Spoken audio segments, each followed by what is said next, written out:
Destination, freedom.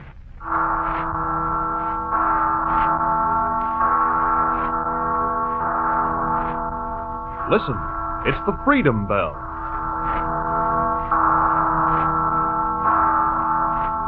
Aye, the Freedom Bell, my friends. And this is Paul Revere, called back from the shadows by the sound of the Freedom Bell, to cry again a warning that the price of freedom is eternal vigilance.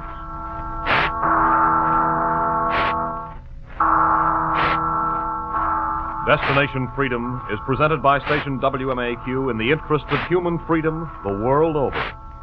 Paul Revere is the symbol of warning, ready to ride down the skies to shout his alarm. His destination, now and forever, freedom. How much do you love your country? How much?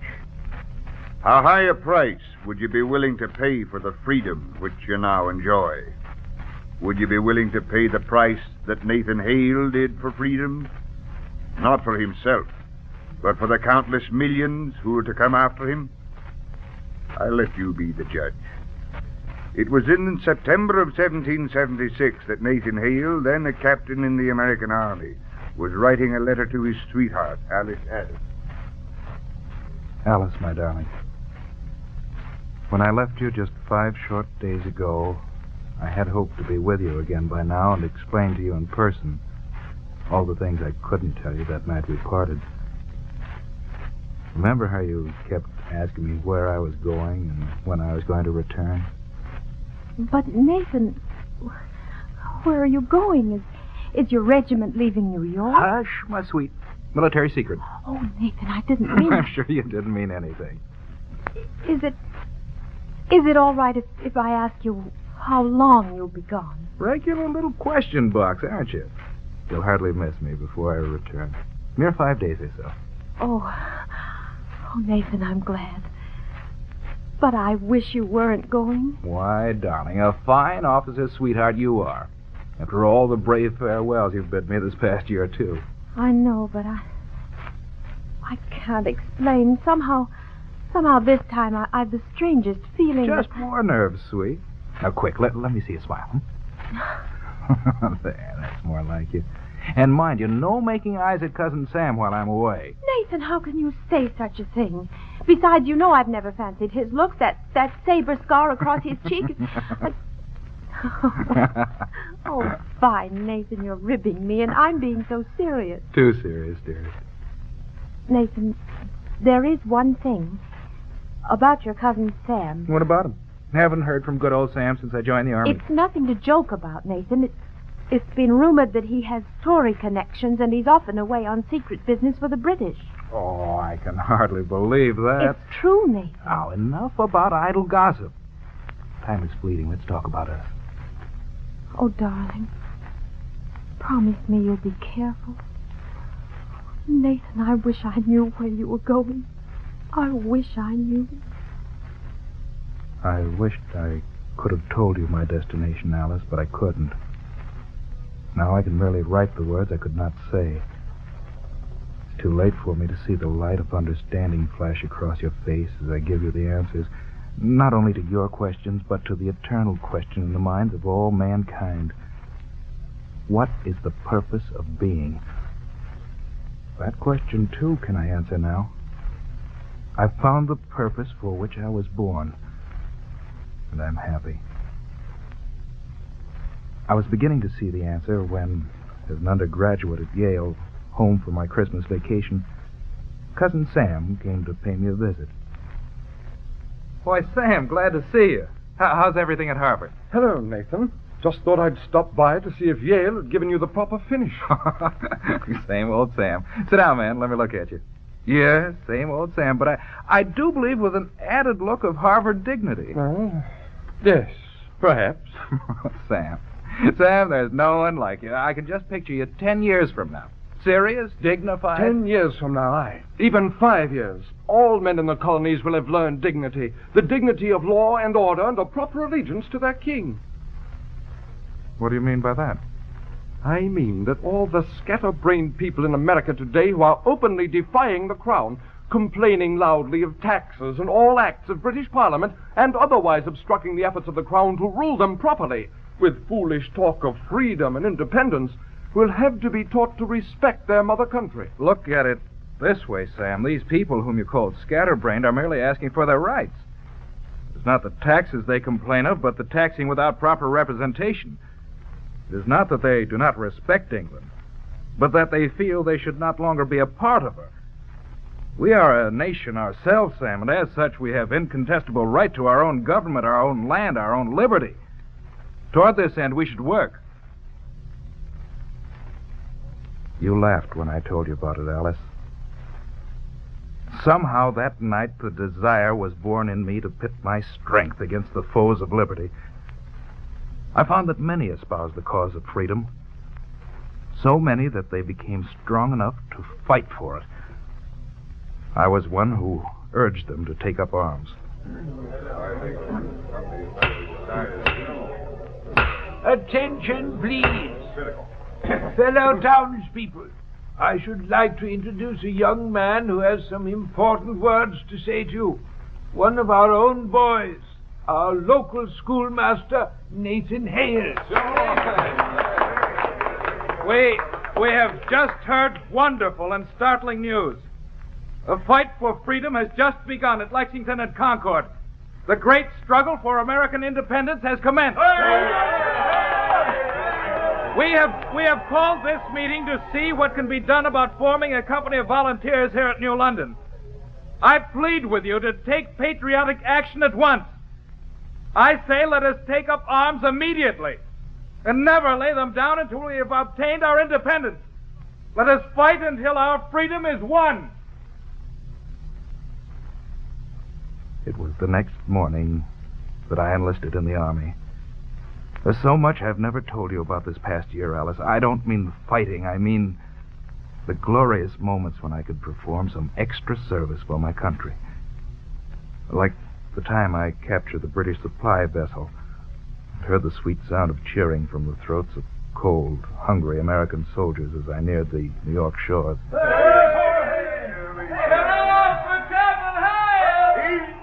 Right under the guns of the British, too. We'll have food now and provisions.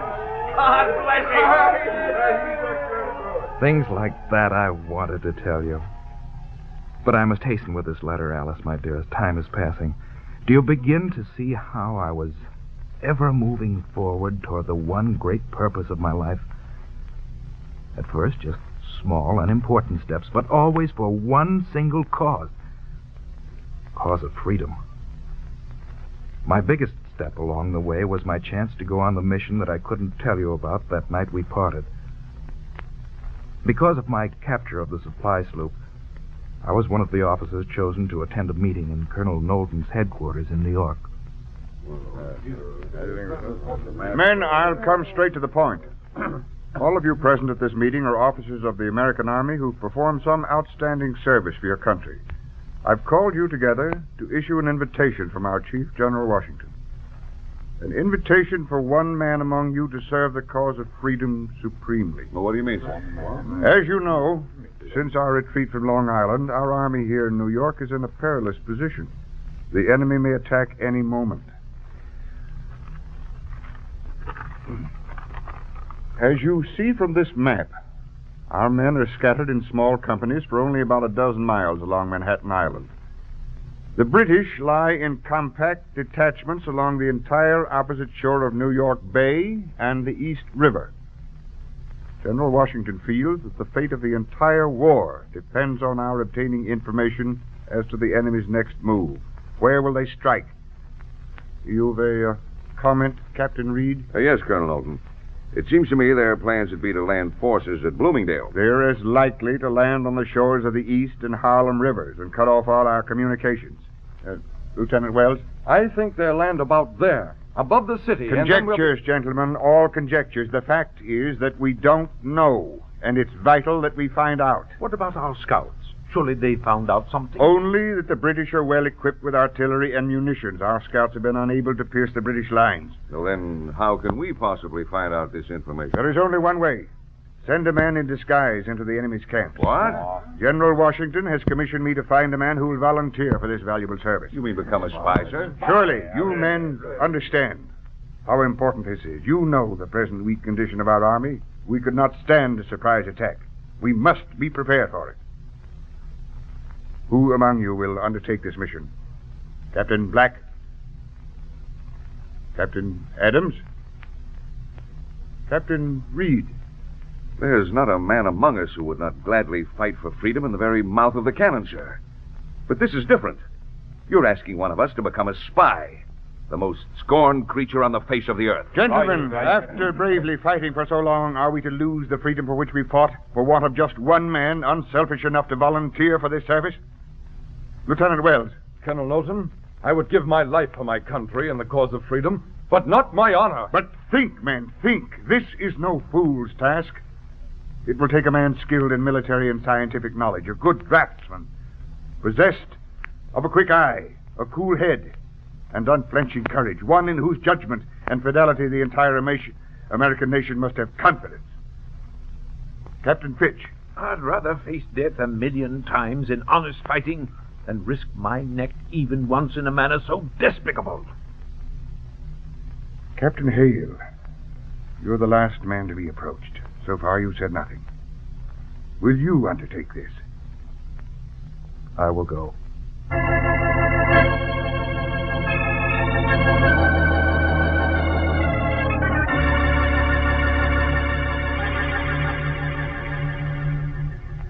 That's how it was, Alice. I know you would have understood why I volunteered. There were 14,000 trapped men, cold, hungry, half sick, waiting, watching, not knowing from where the enemy would strike. These men had earned their right to freedom. I was thinking of them that night, as in my disguise as a schoolmaster. I rode through the darkness, searching for the lights of an American sloop to take me across the Sound to the opposite shore where the enemy was encamped. Aye, I'm Captain Bond, captain on the Skylar. Your papers state that you're Nathan Hale, schoolmaster. Yes, sir.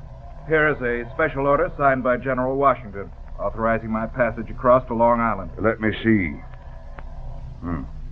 In order. We'll pull an anchor immediately. We'll land you at Huntington, the nearest point on the Long Island side. The captain looked me over with a disapproving eye, but he asked no questions. The night was silent as we glided through the water. The 110 miles across the Sound from the American side to the British stronghold seemed short. But the gaping space between American ideals of freedom and British ideas of supremacy was endless. It was almost daylight as I said goodbye to Captain Pond and was lowered into a barge to be rowed ashore. Be quick about it, men. Aye, aye, sir. Mr. Hale, your orders say to return 40 the morning of the 20th at daybreak. Yes, Captain. At the very spot where your men leave me. Aye. Look for the barge at that time. The Skylar will drop anchor offshore of Huntington. There was a faint glow of light in the east as I scrambled up on the shore. I struck out boldly, and it almost seemed that I was, in reality, once again, just a schoolmaster. As a schoolmaster, my first thought was food. As a spy, information about the enemy. A small farmhouse came into view, and I started toward it with the hope of obtaining a combination of my two needs. The farmer came to the door himself and seemed pleased to share his food for a price. Good. I don't know when I've tasted eggs like these. Fresh laid, dear. More coffee. Thanks. Can't refuse that. Tell me, see many soldiers around here? About a mile up the rut, they're thicker'n flies. That's so. Yep, up the Cedars. Widow Chichester's tavern. Regular Tory hotbed. I really didn't mean nothing by that. I was just saying... Don't worry about me.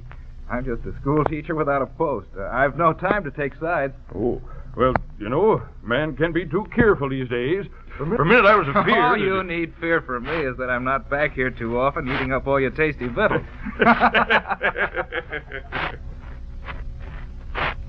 I started toward the Cedars feeling that I had scored a partial victory. I'd been accepted by the first person I had met on British territory. And I had found out where I could mingle with the enemy. But I had no plan. All that guided me was a desperate urgency to accomplish my mission with as much speed and caution as possible. Yet I had a strange feeling of happiness. That at last I was moving with rapid strides toward the great purpose of my life. Can you understand that, Alice? Such were my thoughts, emotions, as I arrived at the Widow Chichester's tavern, where I was greeted at the door by the widow herself. Well, who've we got here? A new customer, eh? And look at him. What a handsome lad. And you, madam, must be the Widow Chichester. That I am. But just call me Widow Chich. Everyone does. Now, what'll it be, handsome? Name your poison. Ale, a glass of ale. Hey, Scotty! One glass of ale over here. Care to join me, Widow Chich? You learn fast. Don't mind if I do. And a whiskey here, too, Scotty. Allow me. Ah, gentlemen, too. Well, we don't have much around here. These redcoats must have left their manners back home. I heard they like your place. Like it? They love it. And why not? It's a good place for them to hang around and play cards. As for getting much cash out of them. Hey, Scotty, how about them drinks? Cards, you say? You know, I'm rather hankering for a good card game myself. You? You don't look old enough to know a jack from a queen. However, for a handsome 6-footer like you, I just might be able to arrange a little friendly game tonight with some soldiers, if you've got some cash.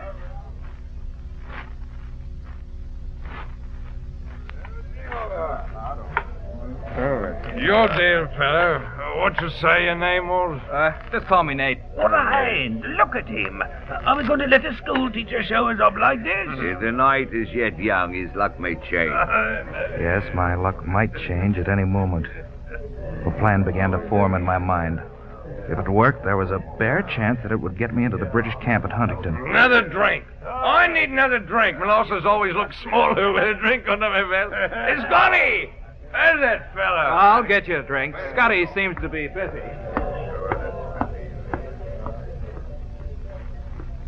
Now, if I could just have a quiet word with the Widow Chich. Say I can do you a favor, handsome? Yes, could you, close up the place now?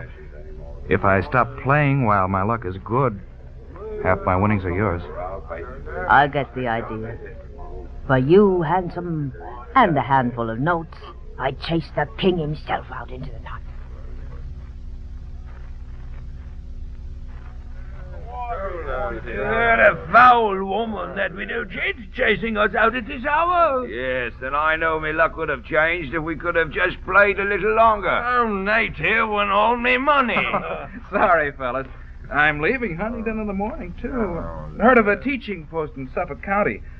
But there's the rest of the night. Perhaps we could find another place. I've an idea. We could finish the game at the barracks. Oh, the barracks, but I I would have no trouble getting you in, Nate. Anyone could tell from looking at you, you wouldn't know a musket from a marquee. Besides, isn't Phil Drake on sentry duty tonight? Didn't we do him a little favor last week? Oh, there you go. Getting into the enemy's camp was as simple as that. The British were so confident from their many victories that they had become careless. At the barracks, I began losing steadily, and the men became even more friendly. As I sit here now, watching the dawn approach, I think of that morning. How boldly I began making what observations I could of their fortifications, their munitions, their field works. Never saw a man need so much fresh air as our schoolteacher friend here. That's the 4th time he's left the tent. You know how schoolmasters are, filled with crazy ideas about health. I was anxious to move on. My time was short, and there were 5 British camps yet to cover on Long Island. It was important that I leave while the men were still friendly and could help me get in the next camp along the way. Hope you have better luck getting a teaching post in Suffolk, mate, than you have at court. All that's bothering me is having to leave such good companions. I hear the citizens of Suffolk are mostly rebels.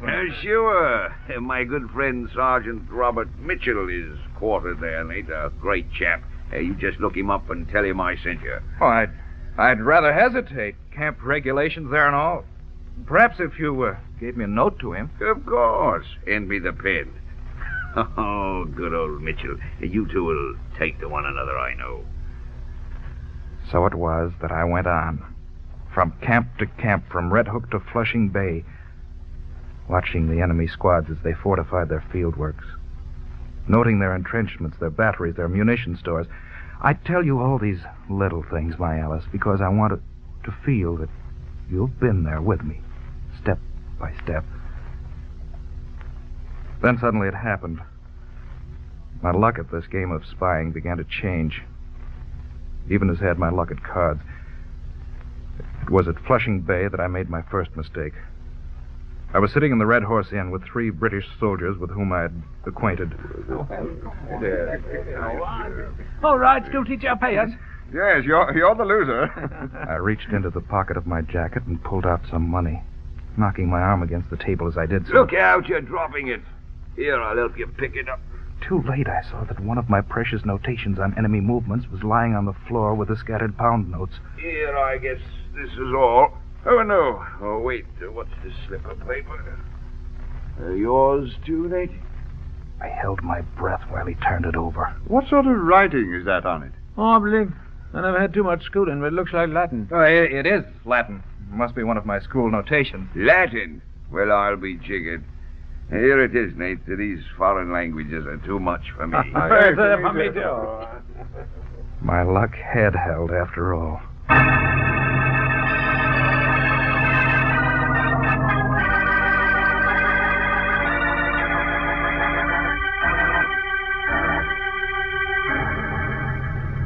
The sky has now become quite bright. In the little time that is left, my dearest, let me tell you about the last lap of my return journey.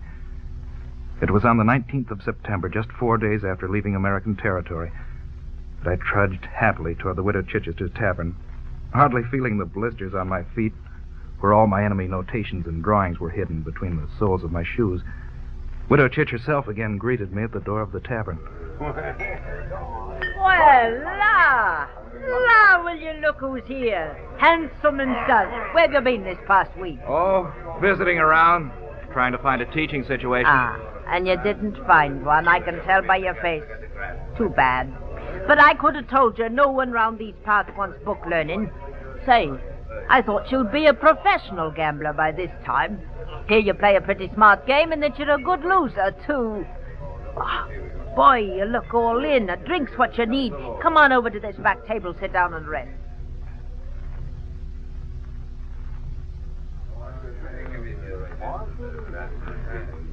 Ah, there now, boy.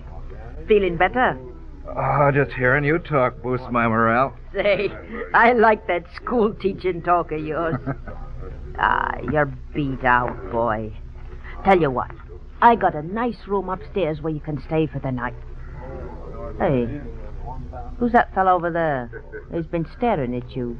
Somehow I scented danger. I froze at her words, not daring to look around. See him? That first table, civilian, short, stocky fellow with a scar across his cheek. Scar across his cheek? Cousin Sam. I tried hard to remember what you had told me about him, Alice. Slowly, I turned my head. For one brief moment, our eyes met across the room. Well, what do you know about that? He must be one of the card-playing friends you beat. Quick as a flash, he got up and disappeared out the front door. Oh, boy, you really must have cleaned him. I heard her laughter above the sound of my pounding heart. Why had he left so suddenly? What was his connection with the British? Questions buzzed in my head while the widow talked on. Handsome. Ain't you been listening? Oh, come on, boy. You need sleep. I'll show you to your room. By the time I fell asleep that night, I had forgotten my feeling of danger. The next morning at daybreak, I was pacing the shore at Huntington, where the barge was to land that was to take me and my valuable information back to the American lines. I scanned the water and saw the faint outline of a boat approaching from Norwalk. I could hardly contain my exultance as it approached. Victory! I would be able to get to General Washington by nightfall. Someone was waving to me from the barge. I waved back. A voice came from across the waters. Ahoy! The boat drew closer. I could make out several figures in the early morning light. Suddenly I saw them plainer. 6 men in the uniform of the British Marines. I turned to flee. Surrender, Nathan Hale, or die! I looked back. 6 muskets were leveled at me. Slowly I turned around and raised my arms. As I turned, I could make out another figure. As I moved closer, I could see his face. Once again, Cousin Sam and I were staring into each other's eyes. And I knew that I had failed. I was taken to General Howe, commander of the British Army. Then you admit, Captain Hale, that you are an American spy. I do, sir. You realize the evidence found upon your person is conclusive proof of your guilt. Yes, sir. Are you ready to receive sentence? I am. I sentence you to be hanged at daybreak tomorrow morning.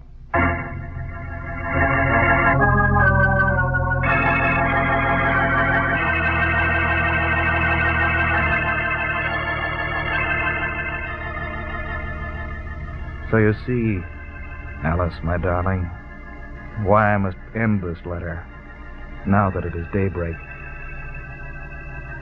A young British officer about my own age who is my guard keeps watching me from the other end of the tent. He just signaled me that it is time for me to go. I'm ready to take my last step toward the purpose for which I was born. To give my life for the glorious cause of freedom. Farewell, my love. Farewell.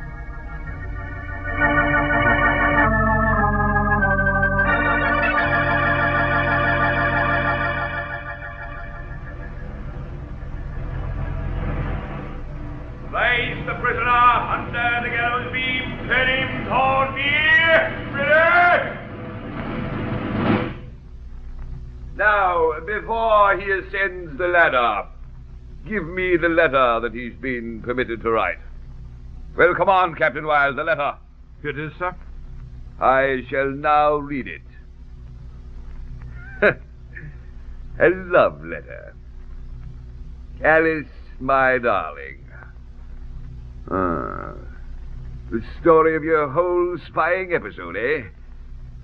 Very touching, Captain Hale, and interesting, too. Think you, sir, that I would permit this to get into rebel hands? It shall be destroyed. That took you out of your calm. Now, rebel spy, have you a last dying confession to make?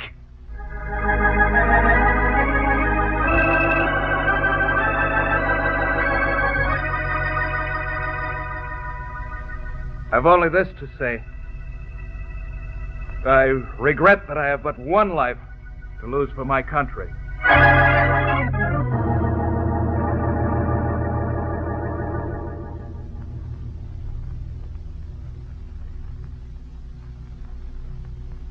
Aye, friends.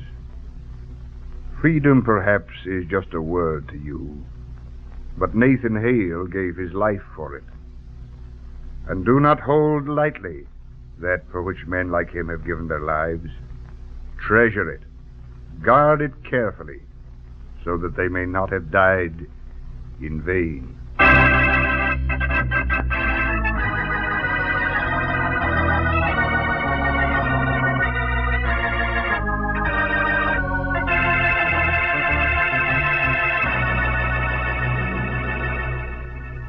Paul Revere, portrayed by Maurice Copeland, will return next Sunday to narrate the next chapter in the story we call Destination Freedom. Presented by station WMAQ in the interest of human freedom the world over. Today's script was written by Madeline Peters and produced under the direction of John Collins. Russ Reed played Nathan Hale. Other members of the cast were Paul Barnes, Donald Gallagher, Geraldine Kay, and Arthur Peterson. The special music was composed by Emil Soderstrom and was played by Helen Morton and Jose Bethencourt. Our engineer was George Wilson, and sound effects were created by Cliff Mueller.